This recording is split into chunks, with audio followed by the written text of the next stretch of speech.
نەشتەرگەری جوانکاری لە پێناو خزمەتی مرۆڤایەتی دۆزرایەوە، بەڵام مرۆڤایەتی و کۆمەڵگەی بەرەو ڕێگای تراویلکەیە برد. لەم نێوەندەشدا ژنان بەبێ ئەوەی هەستی پێ بکەن و بیری لێ بکەنەوە قوربانی یەکەمی ئەم دیاردەیەن و لە بازنەی سەرمایەداریدا وەک کاڵا مامەڵەیان بەرامبەر دەکرێت. لە دنیای مۆدرنەی ئەمڕۆدا ڕۆژ لە دوای ڕۆژ مرۆڤ زیاتر لە سروشتی ڕاستەقینەی خۆی لادەدات. شێوەی بنچینەی خۆی لەدەستداوە و بووە بە کەسێکی دەستکرد، خۆی پێشکەشی کۆمەڵگە کردووە. بەپێی راپۆرتێکی ماڵپەڕی فۆربیسی جیهانی لە پێناو جوانتربوون لە 10 کەس جۆرێک لە جۆرەکانی نەشتەرگەری جوانکاری ئەنجامداوە. بەشێک لەو کەسانەی کە نەشتەرگەریشیان نەکردووە بەهۆی کاریگەری زۆری تۆڕە کۆمەڵایەتیەکان و ئەو کەسانەی لەو بوارەدا دەرکەوتون ناتوانێت لەگەڵ جەستە و شێوەی خۆیدا ئاسوودە بێت و سروشتی خۆی پەسەند بکات بە واتایەکی دیکە لایەن بۆ بەگرەیەکی دەرونی. سڕینەوەی جوانیەکانی فرەڕەنگی. سروشت و جوانیەکانی مرۆڤ ناتواندرێت پێوەر و بنەمای بۆ دابدرێت. لە سەردەمێکە و بۆ سەردەمێکی دیکە گۆڕانکاری بەسەردادێت. ئەوەی ئەمڕۆ لای زۆرینەی خەڵک جوان و نمونەییە. چەند ساڵێک بەر لە ئێستا یەکێک نەبوو لە پێوەرەکانی جوانی. ئەگەر تەماشای وێنە هەڵکۆڵدراوەکان و پەیکەرەکان بکەین بە درێژایی مێژوو، سەردەم لە دوای سەردەم شێوەی وێنەکان گۆڕانکاریان بەسەردا هاتووە و لە هەر شوێن و سەردەمێکدا بە شێوەیەک بنەمای جوانی نەخشێنراوە. ڤینۆسەکەی وێڵەندۆرف ئەو پەیکەرە بچووکە مێژووەکەی دەگەڕێتەوە بۆ 20,000 ساڵ بەر لە ئێستا. ساڵی 1908 لە شاری وێڵەندۆرفی نەمسا دۆزراوەتەوە. بە کۆنترین نمونەی هونەری پەیکەرتاشی هەژمار دەکرێت و مێژوونووسان وەک هێمایەک بۆ جوانی نمونەی سەردەمی خۆی پێناسەی دەکەن. بەڵام تەواو پێچەوانەی ئەو تێڕوانینانەی ئەمڕۆیە کە بوونەتە بنەمای جوانی.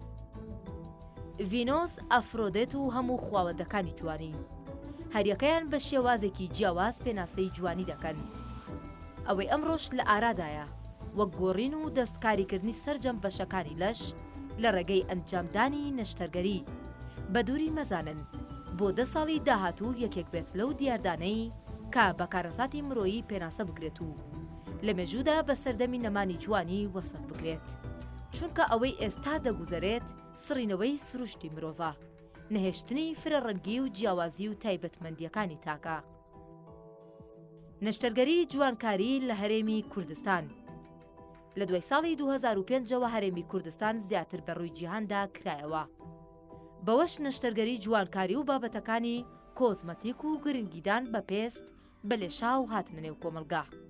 لە ئێستاشدا بەهۆی فراوانبوونی تۆڕە کۆمەڵایەتیەکان زیاتر بیرۆکەی ئەنجامدانی گۆڕانکاری و جوانتربوون لە مێشکی تاکەکاندا تەشەنەی کردووە. لە ئامارەکانی کۆمەڵی پزیشکانی جوانکاری کوردستان دەردەکەوێت. ساڵانە لە هەرێمی کوردستان نزیکەی 45,000 نەشتەرگەری جوانکاری ئەنجام دەدرێت. ئەو کەسانەشی جوانکاری دەکەن لە 170 ژنن، تەمەنیان بە ڕێژەیی لە نێوان 25 بۆ 45 ساڵە. هاوکات لە 130 پیاوانیش نەشتەرگەری جوانکاریان ئەنجام داوە.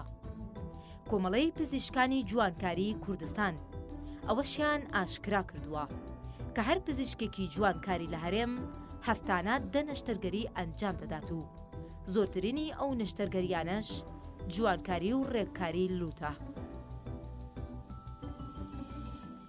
هەر بەپێی ئامارەکانی ئەو کۆمەڵەیە 86 پسپۆری جوانکاری هەن بە جۆرێک لە پارێزگای سلێمانی. 53 پزیشکی نەشتەرگەری جوانکاری هەن.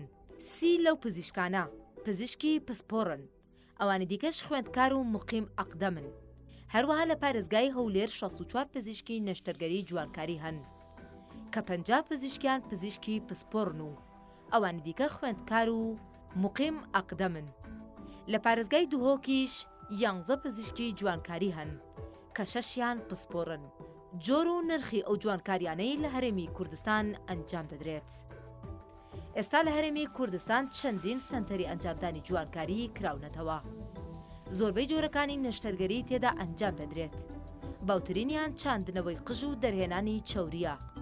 نرخەکانیشیان لە $350 دەست پێ دەکات تا $20,000 و هەندێک جار زیاتریش. بەپێی ئامارەکانی کۆمەڵگەی پزیشکی جوانکاری کوردستان لە نێو پیاواندا نەشتەرگەری جوانکاری لووت لە پلەی یەکەمە، دواتر بڕینی پێڵووی چاو، چرچولۆچی دەم و چاو، وا چاندنەوەی قژ و دەرهێنانی چەوری دێن لە نێو ژنانیشدا کە لەم باسەدا پشکی شێریان بەرکەوتووە. نەشتەرگەری جوانکاری لوود بە پلەی یەکەم دێت.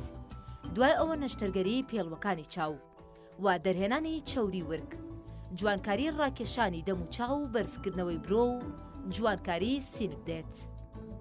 ئەم نەشتەرگەریانە هەر یەکەیان مەترسی و زیانی گەورەی هەیە. ئەگەر ڕاستەوخۆ و کاریگەریەکانیشیان دەرنەکەون بە تێپەڕبوونی کات زیانەکان ئاشکرا دەبن.